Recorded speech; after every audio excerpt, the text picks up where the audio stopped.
You stupid sons of bitches.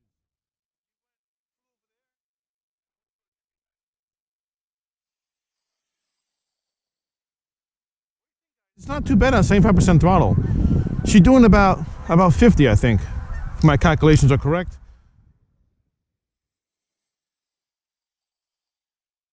The nose does come up still. Maybe I gotta put some thicker fluid in. I don't know. I don't like when the nose comes up a lot. Hammer down. And she comes up again too. Look at that. This thing comes up at like 30 miles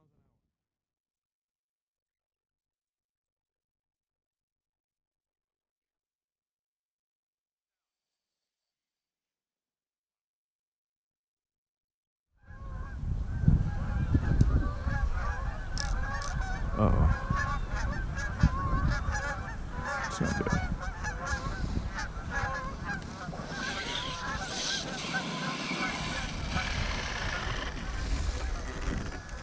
I know when you guys lose your rear end here, you can have a nut that's loose. Look at that, look at that, I got geese poop on there. Oh my god, that's so gross. I don't like having my rear end when it, oh, there we go. Sometimes your wing can get stuck on the plastic here. When you do you guys always want to check your rig after like a little crash like that. See, my wing is pretty far in there.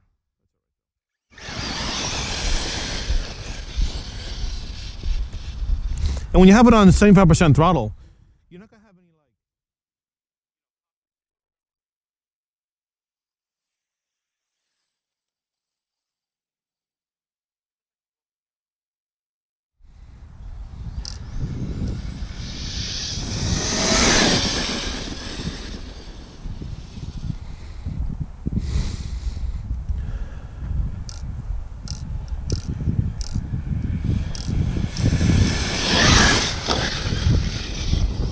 So you didn't even need a ramp. You could just like do your own flips of this thing.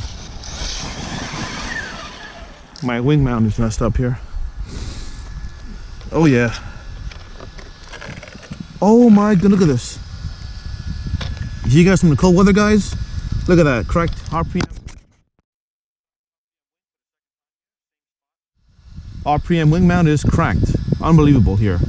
This is an indestructible piece of equipment here just by doing some front, you know, just from doing some wheelies, it's cracked. See that? 36 degrees Fahrenheit. A little bit cold.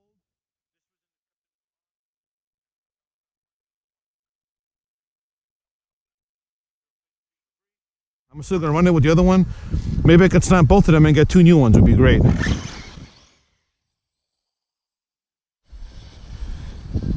That's why the wing is so loose. 36 degrees today here in New Jersey. It's like March 16th.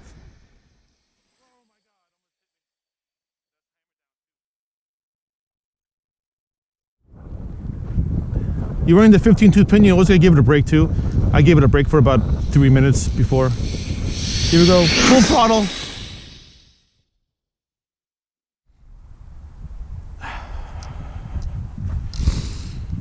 Let me give it a break for a second here, guys.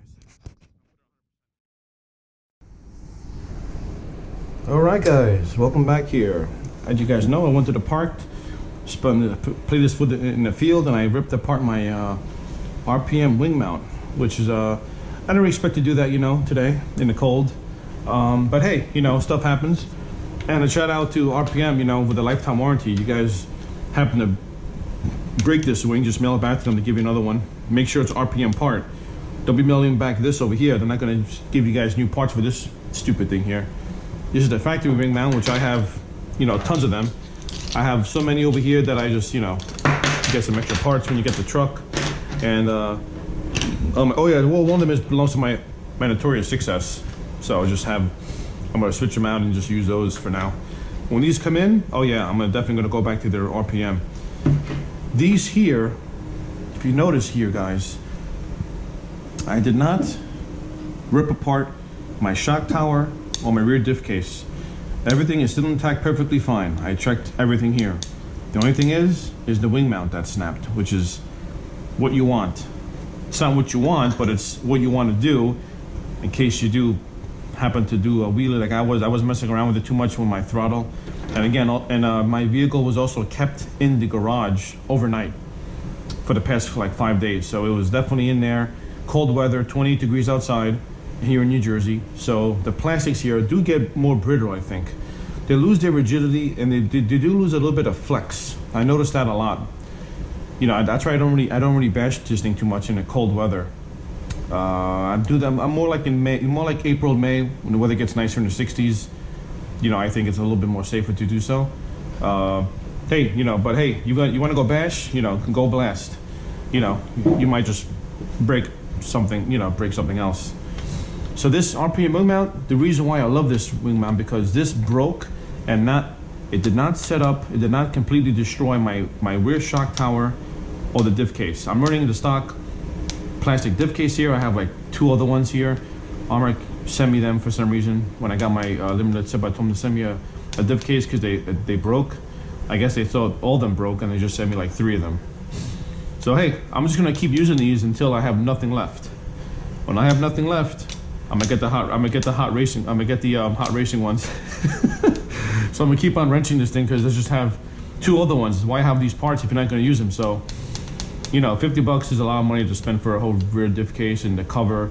It's like about $100 for, you know, to get the whole job done properly. You want to get the diff case and you want to get the aluminum plate to go over it as well to put it in. You know, you don't use you can't get the aluminum diff case and not get the plate to go over it. It doesn't make any sense. You want to get both. You can use your plastic thing here for the sway bar, of course, if that snaps into the hot racing. But the hot racing ones, remember, the reason why people always switch these out because it's because of the wing, you know, because of this chassis here. East Tactics had a great tactic here for the I might actually even think about consider doing it, to put the center brace here with a you know, zip tie, a nice thick zip tie to hold this in here and take out that screw over here. You can't see the screw. This guy's in the way here. The body posts are in the way, but it's okay. But there's a screw in here that keeps the center brace here. He mentioned in his video that it was actually a really smart idea because, well, this is a different chassis also. This may not have the same bend as his V4 Kraton. This is a little bit different. You also have the aluminum shock tower. So this may take it here. I never really had a problem with this piece here breaking. You guys can see that here. I never had an issue with anything over here. You know, you got your guides here, your little guides here that are aluminum. Everything here is aluminum, fits very tight. So this is also the big beefy shock tower here. So I may not, you know, have that issue just because it's a different chassis, it's different layout here from the regular V5 Kraton. Even the V5 Kraton has a shock tower here. So I think, you know, if you have any problems in the future, you can always do that. Take apart the center brace and use the zip tie here to hold this so you don't get that flex. It won't break anything when you're mashing it really hard. Could be a really great tactic. Also here, if you guys use these here, like what I did, this here would have tore off this entire diff case. This would have came right out and I would have been wrenching for an hour to get everything here fixed.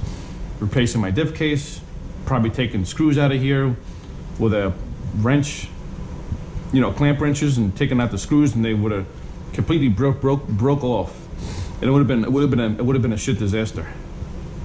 So I'm really happy, you know, I'm really happy that this happened. This is just what, a 5-minute job to replace this. I'm gonna put one of these guys back here on. You get the lifetime warranty with RPM when they come in about 2 weeks. My new ones, you know, just email these out to them in California. You don't want to keep buying these guys. You know, these RPM wing mounts, it broke today because I think that, like I mentioned before, the cold weather was in the garage. I should have kept her inside. You know, those may be my fault. 100% driver error. You know, popping up the wheelies a little bit too much.